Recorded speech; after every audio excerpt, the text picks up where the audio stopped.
Bonjour à tous et bienvenue dans cette nouvelle vidéo où je vais tenter de répondre à vos questions, celles que vous me posez le plus souvent. Avant de commencer, j'en profite pour faire une petite promotion au niveau de mon Instagram. Donc vous pouvez me suivre sur Instagram, je poste pas mal de stories et de photos que vous pouvez pas trouver sur YouTube, donc c'est en plus. Donc si vous êtes impatient de voir les vidéos, vous pouvez me suivre sur Instagram, les liens sont dans la description. Donc dans cette FAQ, je suis en compagnie de mon ami Pierre de Cinematic Flow qui me regarde dans cet objectif-là. Et c'est lui qui va poser vos questions. Comme ça, je me sentirai moins seul. Première question. Quel âge as-tu?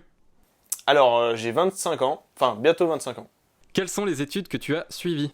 Alors, j'ai suivi, ça va pas vous étonner, hein, mais j'ai suivi un cursus purement mécanique. Assez rapidement ce que je voulais faire plus tard.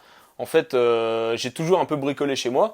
Et c'est ce qui m'a permis de suivre un cursus plus technique. Donc j'ai fait un bac STI 2D. Donc voilà pour au niveau du bac. Ensuite j'ai continué en génie mécanique à l'IUT, donc un diplôme universitaire. Donc là j'ai pas mal appris sur les machines-outils, donc je me suis passionné sur les machines-outils. Et ensuite j'ai fait une licence pro en alternance. Et là l'alternance, si vous hésitez à faire de l'alternance, je peux que vous conseiller ça parce qu'en plus ça vous rapporte de l'argent et en plus c'est hyper formateur parce que on est vraiment dans l'entreprise. Et c'est beaucoup plus, ça forme beaucoup plus que l'école où c'est purement du théorique. Moi j'aime pas ça, donc je préfère faire de la pratique. Et pendant cette année de licence, j'ai beaucoup appris en entreprise et surtout au niveau des machines-outils encore une fois, parce que j'avais un côté bureau d'études où je faisais mes pièces en conception, donc comme ce que je fais sur la voiture, et une partie où on devait fabriquer les pièces qu'on avait dessinées. Donc si on faisait des pièces super chiantes à faire, c'est nous, si je faisais une pièce à la con, c'était à moi de la faire sur la machine, donc on réfléchissait avant de sortir les plans. Et ensuite, ensuite j'ai fait 3 ans en école d'ingénieur. Et je viens juste d'en sortir. Quel est ton métier? Alors putain, c'est la colle ça. Ouais. En ce moment, c'est grosse coupe, je suis en création d'entreprise. Et ça, ça sera en partie, en fonction de cette chaîne YouTube que je vais me lancer. Donc, je suis en train de travailler là-dessus. Ça demande beaucoup d'efforts et beaucoup de réflexion. J'aimerais beaucoup en vivre. Pas que YouTube, mais il y a d'autres projets un peu en parallèle. Je peux pas vous en parler tout de suite parce que je sais pas non plus moi-même exactement sur quoi je vais me baser. Mais ouais. J'ai besoin de vous, donc je vais le redire, mais n'oubliez pas de vous abonner, à partager la chaîne, ça va m'aider pour la suite. Et je prévois vraiment du lourd pour la suite. Donc entre la GT40, il y aura d'autres projets, et je pense que ça va aller encore plus dans le, je sais pas comment dire. Non, ça va être beaucoup plus. Dingue. Ça va être énorme, voilà, parce que à chaque fois je mets plus de challenge, de plus en plus de challenge dans mes projets. Et déjà la GT40 c'est assez lourd, mais alors si je continue, ça va être encore plus dingue. Donc voilà, peut-être une fusée, je sais pas. Voilà. Et avant du coup la chaîne YouTube, quels étaient tes métiers? Parce que tu as parlé que tu étais en alternance. Ouais. Alors moi mon but c'était vraiment d'être ingénieur en conception mécanique. Donc voilà. Mais j'aime toujours ça, hein. Donc tu disais que tu étais concepteur mécanique, et du coup, comment tu as réussi à faire toute cette modélisation? Quelles étaient les études que tu as suivies pour modéliser? Ouais. Et comment t'en es arrivé du coup à faire une GT40? Alors, la conception, j'en fais depuis un petit moment déjà. En fait, j'ai commencé par le modélisme. Donc les voitures, je vous en fais voir, des fois vous voyez des modèles réduits, c'est vraiment mes voitures, c'est les voitures que j'utilise, je fais de la compétition. Et en fait quand j'avais, 10 ans déjà, je faisais déjà du modélisme. Et j'ai commencé à faire mes premières conceptions 3D en tant qu'amateur, hein, purement, j'étais au collège, donc on n'avait pas de cours là-dessus. Mais je commençais déjà à faire des petites pièces, à les fabriquer. Et donc c'est tout naturellement que j'ai poursuivi dans mes études de génie mécanique. Et là, j'ai vraiment appris à faire des conceptions propres. Donc faut que c'est propre. Donc ouais, pour que tout s'assemble correctement, qu'il n'y ait pas des... Là, je vais rentrer un peu dans le technique, mais pas qu'il y ait des esquisses, par exemple, qui soient tout rouges ou qu'il y ait des bugs de partout. Donc ça m'a permis vraiment à faire des conceptions hyper clean, une conception dans les règles de l'art, donc voilà. Et donc ensuite, alors on n'apprend pas que à faire des pièces, à reproduire des pièces en 3D, on apprend vraiment aussi à concevoir des systèmes. On a des petits des TP, donc des travaux pratiques, qui nous permettent de fabriquer, enfin de concevoir des systèmes entiers à partir de rien. Donc la GT40 en fait c'est pas plus compliqué qu'un autre système mécanique en fait, hein. C'est juste une voiture, mais j'ai conçu des machines spéciales, des machines. C'est différent, mais ça reste de la mécanique, hein. C'est des roulements à billes, c'est des axes, c'est des vis, des tubes, enfin voilà. Donc voilà comment j'ai su me mettre dans ce projet, hein, tout simplement. Au final, tu as juste pris chaque partie indépendamment et tu as conçu chaque système au plus simple. Ouais, voilà. En fait, ce que j'ai fait. Alors moi, ça c'est ma méthode pour concevoir une pièce, hein. Je fais plusieurs versions. À chaque fois que je fais une modification qui est un peu lourde, j'enregistre une nouvelle version, ce qui me fait que la GT40, j'ai dû faire 25 versions au total. Alors, c'est pas des versions complètes, hein. C'est vraiment des versions toujours un peu plus poussées à chaque fois. Là, je mets toujours un peu à jour mes versions. Je change régulièrement de version quand je mets vraiment je rajoute des choses un peu lourdes où j'ai peur de perdre l'autre version. Je refais une autre version et ça me permet d'avoir la meilleure version et de faire quand même un retour en arrière si des fois je me suis planté. Alors je voulais rajouter aussi, c'est que ça, on l'a pas appris vraiment à l'école. Je pense que c'est aussi une technologie qui est un peu nouvelle, mais dans cette vidéo que vous pouvez retrouver là, petit instant pub, voilà. J'avais utilisé la photogrammétrie pour modéliser le moteur, parce que alors il y a des pièces que je peux réaliser avec je les mesure, je fais 2-3 cotes. J'arrive à refaire des pièces comme des roulements à billes, c'est assez facile, même des paliers. Je peux les refaire en 3D, mais un moteur, à part le faire un peu dégueulasse, un peu cubique, c'est dégueulasse, hein, j'ai préféré le scanner et l'intégrer sur mon 3D. Mais juste pour avoir l'encombrement du moteur. Mais ça a été vraiment une bonne expérience. Et ce serait bien qu'ils l'intègrent dans leur formation en 3D. Voilà. Là, j'ai eu une question aussi, c'était est-ce que c'est un design qui est repris de l'original ou alors c'est toi qui as repris, on va dire, un peu tes connaissances ou ce que tu avais vu pour concevoir la voiture? Alors, dans la vidéo où je vous présente la conception, je vous explique un peu le truc. En fait, j'ai fait beaucoup de recherches sur les châssis de GT40, c'est-à-dire les châssis originaux, et les châssis répliques, parce que je fais une réplique, et généralement, les répliques, c'est des amateurs comme moi qui font leur voiture, et donc ils ont déjà des techniques qui sont plus abordables pour un amateur comme moi. Et faut savoir que, pour répondre à la question, mon châssis, il a rien à voir avec un châssis de vrai GT40. Le châssis de GT40, c'est un châssis en tôle. Je peux vous mettre une image par là. C'est un châssis en tôle, donc avec des tôles qui sont mises en forme, donc on appelle emboutis. Il faut des matrices, des moules. C'est vraiment un processus qui est très très lourd qu'un amateur ne peut pas faire. Et du coup, je me suis tourné sur une solution avec des tubes. Alors, il y a des avantages, des inconvénients, etc. Mais en tout cas, le gros avantage, c'est qu'on peut le fabriquer en tant qu'amateur. Et c'est pour ça que j'ai choisi le châssis en tube. Après, au niveau des cotes, j'ai trouvé il y a 2-3 plans qui traînent. Alors, c'est pas les plans originaux Ford, c'est des plans de réplique. C'est des gens, merci à eux d'ailleurs, qui partagent leurs plans. Et c'est là que j'ai pu prendre 2-3 cotes par-ci par-là, sans trop, enfin avec un peu de réserve, parce que chacun a une carrosserie différente, chacun a une conception différente. Donc ce que je fais, c'est que j'essaie de regarder quand même quelles cotes sont hyper importantes. Il y a des cotes que par contre j'ai demandé à celui qui m'a fabriqué, l'artisan qui m'a fabriqué la carrosserie, puisque lui il a déjà fait des répliques, et vu que j'allais prendre une carrosserie que lui il a déjà utilisée sur ses châssis, je lui ai demandé 2-3 cotes, mais c'est s'arrêté là. Après toutes les autres cotes, c'est des cotes que j'ai prises sur la carrosserie que j'avais dans mon garage, donc c'est pour ça que je l'ai acheté avant de faire la conception en 3D. Question suivante. Le choix du métal. Comment tu as choisi ton métal ou dimensionné tes tubes? Alors, ça c'est une question qu'on me pose assez souvent. Alors pour le choix des matériaux, donc la résistance des matériaux, etc. Certains vont connaître, hein. C'est hyper passionnant comme domaine, mais voilà. Nous, on nous apprend à l'école, encore une fois, je vais faire l'analogie avec l'école, mais on nous apprend à dimensionner certaines pièces. C'est des pièces critiques. Après, tout le reste, c'est des pièces qu'on peut, enfin, les structures, on peut l'avoir au jugé. Alors, j'ai pas mal fait de conception pour la voiture au jugé, hein, pas au pif, mais à mon flair, si vous voulez.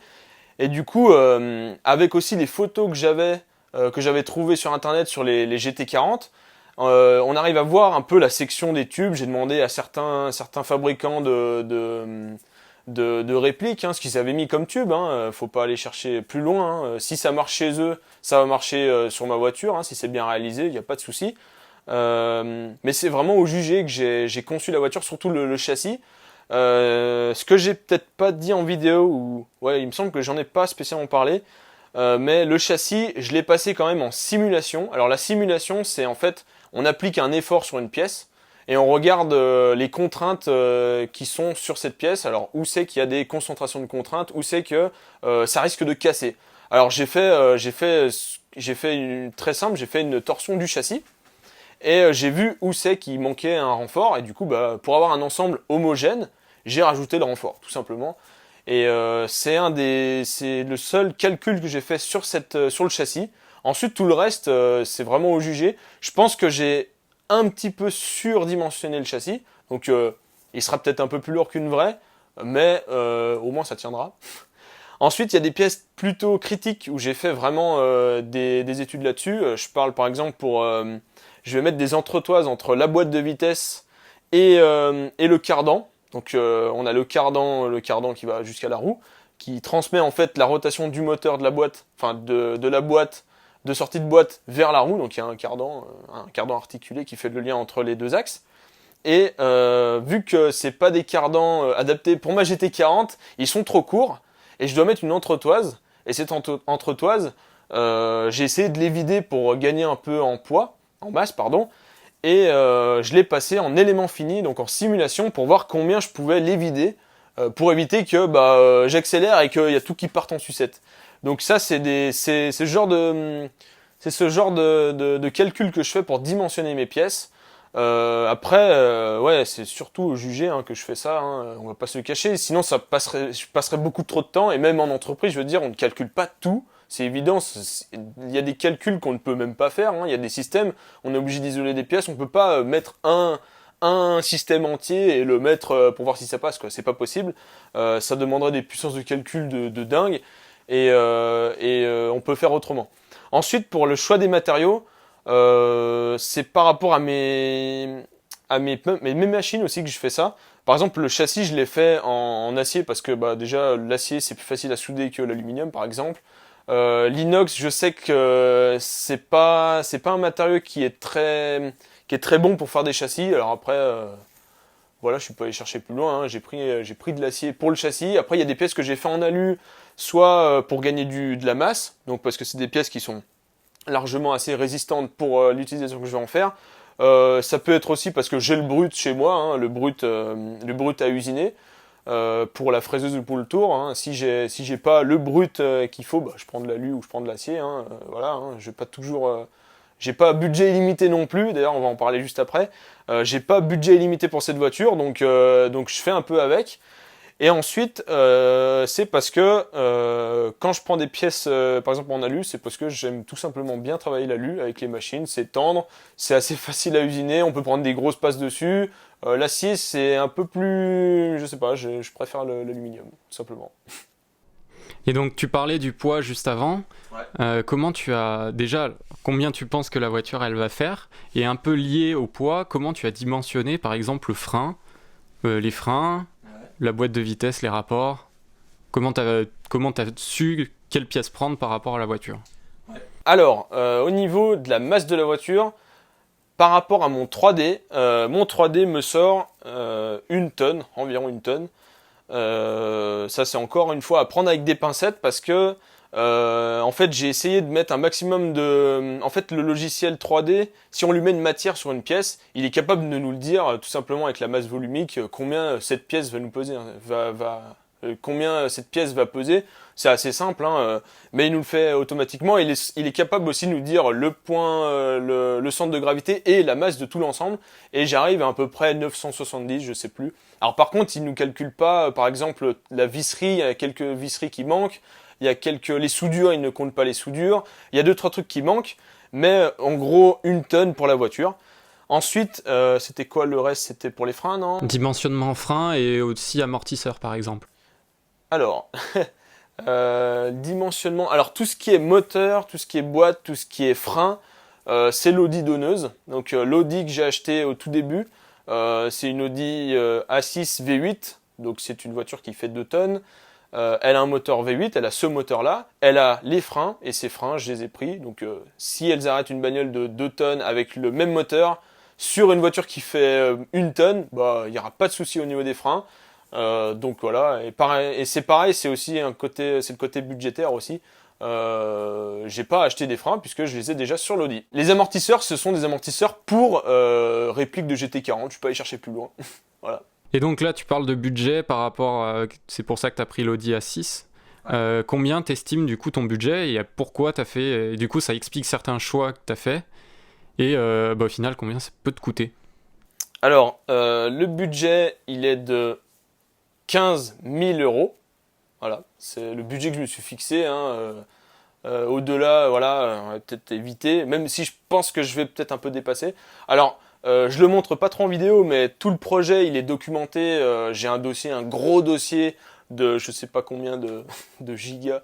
En gros, je documente tout, absolument tout sur la voiture, y compris l'achat, les achats. Donc j'ai un gros tableau où je mets tout ce que j'ai acheté avec le prix, le machin, la date où je l'ai reçu ou pas, et voilà, et la date où je l'ai acheté. Je référence tout, donc ça me fait en fait le prix total réel en ce moment. Et là, au moment où je vous parle, le budget, enfin la somme que j'ai dépensée pour cette voiture, donc ça comprend la carrosserie, et je vais vous répondre tout de suite, la carrosserie m'a coûté 4 000 euros, et l'Audi qui coûte 2 000 euros. Donc ça, c'est inclus, et pour l'instant, en pièces, j'ai dépensé, donc au total, 13 000 euros, il me semble, en ce moment. Et je pense que j'aurai pas beaucoup plus à mettre. Donc peut-être que les 15 000 euros vont être respectés. Donc voilà, 15 000 euros. Et dans ton budget total, tu n'as pas compté les heures, on est d'accord? Non, alors les heures, elles sont pas comptées, et heureusement, parce que sinon le budget il explose totalement. Parce que en fait, au niveau des heures, je suis vraiment à la louche. Hein. Je dois être à plus de 500 heures au moment où je vous parle. Et non, je pense que c'est même pas au moment où je vous parle parce que j'ai un peu de retard sur les vidéos, mais au moment où je vais poster cette vidéo, je pense que ce que vous regardez, ça fait bien plus de 500 heures que je bosse dessus. Ces 500 heures, je les ai calculées en fonction de mes rushs vidéo en fait. En fait, à chaque fois que je bosse souvent le week-end en fait, et j'évalue le temps que j'ai passé en un week-end. Généralement, c'est peut-être en un jour, je fais peut-être 5 heures ou 7 heures de vidéo, enfin de travail à l'atelier pour la voiture.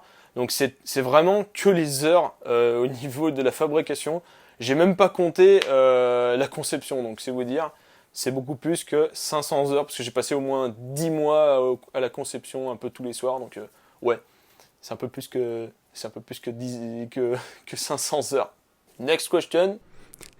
Quand est-ce que tu penses que tu vas finir ce projet? Alors, le projet, je pense que je vais le finir en 2020. J'espère pouvoir rouler dans la voiture en 2020. Ou du moins la faire démarrer. Mais ça sera pas avant, ça c'est sûr et certain. Et sinon, en fait, je peux vous dire cette estimation parce que, comme je vous ai dit, je documente la voiture et j'ai réalisé ce qu'on appelle un Gantt. Ça, c'est un truc que certains vont connaître parce qu'on l'apprend à l'école, et quand on apprend ça à l'école, on n'a pas du tout envie de mettre son nez dedans parce que c'est super chiant à faire. En gros, on dit toutes les tâches qu'on a à faire, et on a un calendrier, et on dit à quel jour ou quelle semaine on va faire cette tâche. Et moi, en fait, ce que j'ai fait, c'est que j'ai listé toutes mes tâches je sais plus combien j'en ai, mais j'en ai beaucoup plus que de tâches que j'ai dû mettre dans mes gantes à l'école. Celui-là, au moins, il est ultra détaillé parce que la voiture, il faut quand même que ça soit un minimum cadré, sinon on part un peu dans tous les sens. Et du coup, toutes ces tâches, elles sont dans l'ordre. Et j'ai mis l'estimation du temps que je vais passer par tâche, et ça me donne une date je dirais en fin 2020 où je vais finir la voiture. Alors c'est purement théorique, mais peut-être que ça sera le cas. Donc grosse polémique sur ta chaîne YouTube. Pourquoi tu soudes à l'arc et pas au MIG? Eh ben ça, je vais vous l'expliquer dans l'atelier. Allez, c'est parti. On va parler de la voiture et vu qu'on parle de la voiture, quoi de mieux que d'être dans la voiture pour en parler.